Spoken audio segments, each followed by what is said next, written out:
Amen. On va fêter la bénédiction. On va prier. Élève la voix et prie. Dieu est quelque chose de parler. Amen. Ce que je vais dire soit ce que le Seigneur lui-même a prévu. Amen. Dans le nom de Jésus. Prions. Seigneur, nous te bénissons et te rendons gloire. Merci pour ta grâce. Merci pour ton amour et ta fidélité, Seigneur. C'est toi qui es avec nous. C'est toi qui nous conduis et nous dirige, Seigneur. Je ne suis qu'un canal, Seigneur, Dieu de gloire. Bénis-nous, Père. Oriente-nous et guide-nous, Seigneur. Que toute la gloire et l'honneur te reviennent, Père, dans le nom de Christ Jésus, Père. Permets que, éternel Dieu des armées, je puisse être juste un canal pour véhiculer ta parole, Seigneur. Sois béni, Jésus, sois glorifié. Que toute la gloire et l'honneur te reviennent. Au nom de Jésus-Christ. Amen. Amen. Amen. Que Dieu nous bénisse. Amen. Amen. Alléluia. C'est avec joie, Amen, que nous nous retrouvons. Amen. Pour ceux que je connais déjà. Amen. Je vois Dolly. Que Dieu te bénisse. Véronique. Amen. Et vous autres, enchantés. Amen. Amen. Nous sommes un en Christ. Nous sommes des frères et sœurs. Nous appartenons tous à la même famille. Même si nous ne nous connaissons pas physiquement, le Saint-Esprit connaît chacun de nous et c'est lui qui a voulu que nous puissions nous réunir cet après-midi pour célébrer son nom. Amen. Amen. Je vais juste nous entretenir avec un petit passage dans Colossiens au chapitre 1. Amen. Si tu as ta parole, tu peux prendre, je vais lire rapidement. Amen. C'est l'apôtre Paul qui parle. Il dit au verset 12... Rendez grâce au Père qui vous a rendu capable d'avoir part à l'héritage des saints dans la lumière, qui nous a délivrés de la puissance des ténèbres et nous a transportés dans le royaume du Fils de son amour, en qui nous avons la rédemption, la rémission des péchés. Il est l'image du Dieu invisible, le premier-né de toute la création, car en lui ont été créées toutes les choses qui sont dans les cieux et sur la terre, les visibles, les invisibles, les trônes, les dignités, les dominations, les autorités. Tout a été créé par lui et pour lui seul. Amen. Il est là, verset 17, il est avant toute chose et toute chose subsiste en lui. Il est la tête du corps de l'Église. Il est le commencement, le premier-né d'entre les morts, afin d'être en tout le premier. Car Dieu a voulu que toute plénitude habitât en lui. Il a voulu par lui réconcilier avec lui-même tant ce qui est sur la terre que ce qui est dans les cieux, en faisant la paix par lui, par le sang de sa croix. Verset 21. Et vous qui étiez autrefois étrangers et ennemis par vos pensées et par vos mauvaises œuvres, il vous a maintenant réconciliés par sa mort dans le corps de sa chair. Alléluia. Amen. Verset 22. Pour vous faire paraître, devant lui saint, irrépréhensible et sans reproche. Si du moins vous demeurez fondés et inébranlables dans la foi, sans vous détourner de l'espérance de l'évangile que vous avez entendu, qui a été prêché à toute créature sous le ciel et dont moi, Paul, j'ai été fait ministre. Alléluia. Amen. Donc, c'est la première partie, je vais continuer après. Voyons ici Paul qui nous révèle en fait le but, la raison pour laquelle Christ, Jésus est venu. Alléluia. C'est pour nous réconcilier avec le Père. Pourquoi? Lui-même dira en Romains 3, 23, car tous ont péché et sont privés de la gloire de Dieu. Nous étions perdus, errants. Nous n'avons pas de berger, comme une brebis égarée dans la nature à cause du péché adamique. En Genèse 3, lorsque l'homme est tombé, le péché est entré dans l'humanité. Alléluia. Mais Dieu qui nous a aimés, qui nous a tant aimés, dira Jean 3, 16, va donner son Fils unique, Jésus-Christ. Amen. Qui est venu et qui est mort pour chacun de nous. Pour nous restaurer, en fait. Amen. La venue de Jésus, c'est pour nous redonner la position que nous avions auprès du Père. Nous avons été privés de notre Père. Vous imaginez un enfant privé de son Père? Alléluia. Quel enfant supporterait l'absence de son Père? Tout le monde veut être avec papa. Mais le péché a fait que, pas parce que papa ne nous aimait pas, mais notre Père ne peut pas rester dans la présence du péché. Le lieu où il habite est saint. Et il a chassé l'homme du jardin. L'homme était béni. Il était dans l'abondance. Amen. Mais le péché a détaché l'homme. Amen. Et la gloire ici, c'est la présence de Dieu. La gloire, au-delà de ce que nous voyons, ce que nos yeux physiques voient, en fait, c'est la présence de Dieu. C'est ce que nous avons perdu. Et Christ est venu nous restaurer cela. Nous redonner cette position-là. Nous redonner notre position en tant que fils. Oui, nous sommes des enfants de Dieu. Nous ne sommes pas des serviteurs. Un enfant est plus grand que le serviteur. Alléluia. Amen. Un enfant a plus de droits que le serviteur. Il faut d'abord te considérer comme fils de Dieu avant même d'être serviteur de Dieu. Parce que le maître, en fait, donne un salaire au serviteur. Mais il n'y a pas de salaire pour l'enfant. L'enfant est un héritier. C'est pourquoi il dit, nous sommes co-héritiers de Christ. Nous sommes héritiers joints en fait. Si Christ a 100, nous avons 100. Dans cet héritage, ce n'est pas moitié-moitié, non. C'est la plénitude, c'est ce que Paul dit. Il nous a transportés dans son royaume. Donc vous et moi, ce soir, nous sommes là et c'est vrai, nous sommes physiquement, nous nous voyons. Mais en fait, dans l'esprit, dans le spirituel, nous sommes assis en Christ Jésus dans les lieux célestes. Amen. Amen. Amen. Nous sommes déjà dans la gloire. Alléluia. La gloire a commencé. Quand vous acceptez Jésus, la gloire a commencé. L'espérance dont parle Paul, qui dit l'espérance qu'il annonce, l'évangile, en fait, il nous emmène à nous accrocher pour que nous regardions que cette gloire a commencé maintenant sur cette terre. Quand vous avez Jésus, vous avez la gloire. Parce que c'est cette gloire qu'il est venu restaurer. Si vous n'avez pas Dieu, vous n'avez pas la lumière. Mais si vous avez Dieu, vous avez la lumière.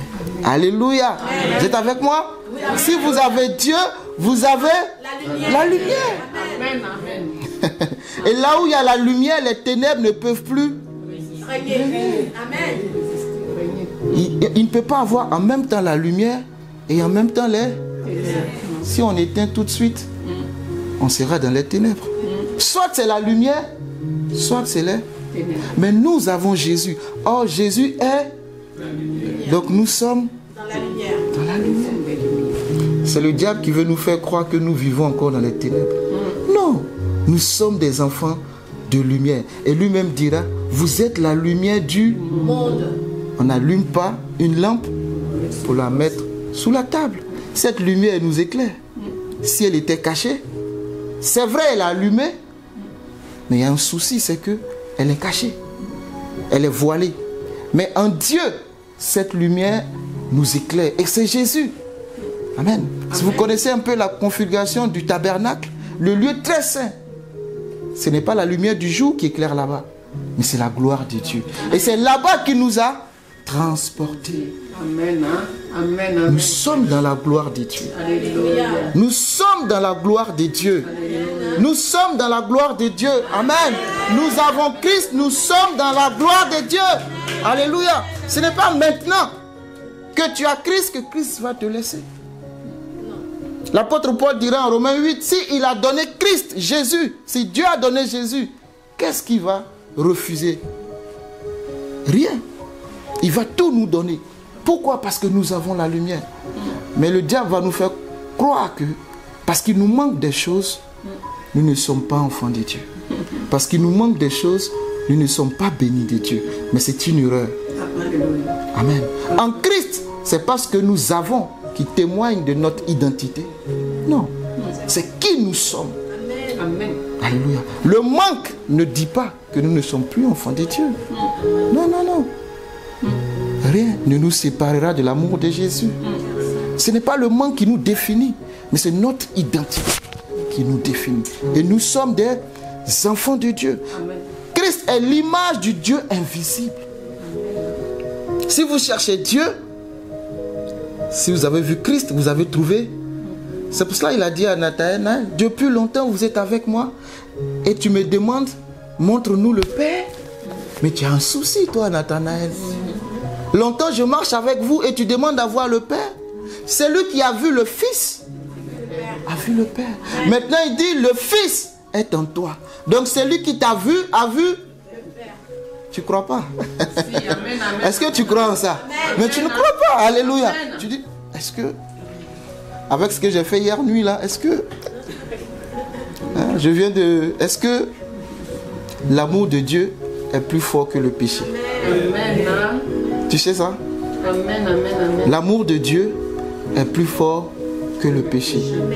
Avant même que nous ne devenions enfants de Dieu, chrétiens, parce que le chrétien c'est celui qui accepte Christ, nous étions des pécheurs. Donc il a fallu un moment qu'il ferme ses yeux sur le péché pour nous accepter. En regardant Christ qui est mort à la croix. Amen. Et ce même Paul, amen, il dit nous étions étrangers, nous étions ennemis de Dieu. Et Dieu nous a réconciliés. C'est pourquoi il nous donne le ministère de la réconciliation. Et un enfant de Dieu est un ministre. Ton ministère, c'est le ministère de la réconciliation. Le portefeuille que Christ te donne dans son gouvernement, c'est la réconciliation. Parce que tu le transportes, tu le véhicules. Partout où tu es, on doit pouvoir vivre la paix. Vivre la paix. Amen. Tu dois le représenter dignement. Amen. Et je vais lire la deuxième partie et m'arrêter. Amen. Je me réjouis maintenant, verset 24, pardon, de Colossiens 1. Je me réjouis maintenant dans mes souffrances pour vous. Et ce qui manque aux souffrances de Christ, je l'achève dans ma chair. Pour son corps qui est l'Église. C'est d'elle que j'ai été fait ministre, selon la charge que Dieu m'a donnée auprès de vous, afin que j'annonçasse pleinement la parole de Dieu, le mystère caché de tout temps et dans tous les âges, mais révélé maintenant à ses saints, c'est-à-dire vous et moi. Alléluia. Amen. À qui Dieu a voulu faire connaître quelle est la glorieuse richesse de ce mystère parmi les païens. Alléluia. Dieu a voulu faire connaître quelle est la glorieuse richesse de ce mystère qui est l'évangile parmi les païens. C'est pourquoi nous nous rassemblons. C'est pour faire connaître ce mystère. Alléluia. Je continue. Ce mystère parmi les païens, savoir Christ en vous. Et Paul dit l'espérance de la gloire. Christ en vous, l'espérance de la gloire. Je dis que tu es déjà dans la gloire. Amen. Amen. Amen. C'est lui que nous annonçons, exhortant tout homme et instruisant tout homme en toute sagesse, afin de présenter à Dieu tout homme devenu parfait en Christ. Alléluia. Amen. C'est à quoi je travaille en combattant avec sa force qui agit puissamment en moi. Donc quand je deviens ministre de réconciliation, c'est lui qui travaille en moi. Amen. Paul dira, je puis tout par Christ qui me fortifie. Amen. Ce n'est pas moi, ce n'est pas mes forces, mais c'est lui en moi. Et il dit, Christ en vous, l'espérance de la gloire. Mais moi je vais dire ça autrement. Christ en vous, l'assurance de la gloire. Amen. Alléluia. Amen. Christ en vous, il est déjà en vous. Amen. Quelle espérance encore? Tu espères quoi? Non. La foi est une... La foi n'est pas une espérance. Hébreux 11. La foi est une ferme. Donc si tu as le langage de la foi, tu n'espères plus. Tu as l'assurance. Voilà ce qu'il a fait pour nous. Christ en moi, l'assurance de la gloire. Donc partout où je passe, je manifeste la gloire de Dieu. Mais je comprends Paul quand il dit l'espérance, parce que c'est les choses à venir. Mais sauf que nous qui l'avons accepté, nous commençons à vivre ces choses-là sur terre. Et n'oublie pas, ton identité n'est pas définie par ce que tu as. Ça, c'est le diable qui te fait croire ça. Il te manque. Il te manque. Comme il a fait à Adam et Ève. Est-ce que vous savez que si vous mangez de l'arbre de la connaissance du bien et du mal, vous serez comme des dieux? Ah bon? Oui, il vous manque l'autorité. Il vous manque la puissance. Il vous manque la connaissance, l'intelligence. C'est ce qu'il disait. Mais les deux, monsieur et madame, étaient dans le jardin. Mais ils n'avaient pas honte de leur nudité. Genèse 2. La Bible dit qu'ils étaient nus. Ils n'avaient pas honte. Mais le diable est venu. Il leur a dit, en fait, il vous manque quelque chose. Mais en Christ, il ne vous manque rien. Amen. Parce que nous avons la gloire. Nous avons Christ. Nous avons la gloire. Et pour conclure, quand vous lisez Hébreux chapitre 12, la Bible dit que Christ, en regardant la gloire à venir, a souffert la croix. Hébreux 12, verset 1 jusqu'à 4. Il a souffert la croix, méprisé l'ignominie. Il n'a pas regardé les souffrances maintenant, mais il a regardé la gloire à venir. Mais je te pose une question. De quelle gloire parle-t-il? Puisqu'il a dit en Jean 17, Père, glorifie-moi de la gloire que j'avais auprès de toi. Quand il faisait la prière sacerdotale. Alors de quelle gloire parle-t-il en Hébreux 12 quand Paul dit, il a vu cette gloire? De quelle gloire? Puisqu'il avait déjà cette gloire.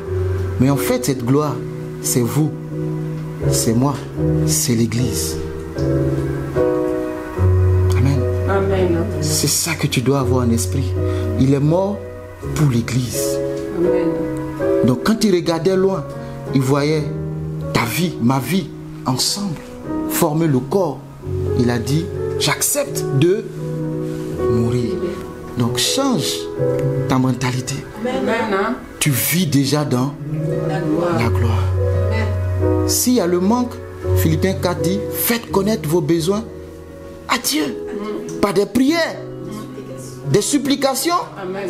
avec action de grâce. Et la paix de Dieu, qui surpasse toute intelligence, gardera vos cœurs et vos pensées unis en que Dieu vous bénisse. Amen. Amen. Alléluia. Amen. Sois béni, c'est le Père de Dieu. Amen. Amen. Maintenant, on entend le frère Esaïe qui va nous interpréter 2 cantiques. Et après, on va passer à la Sainte-Seine.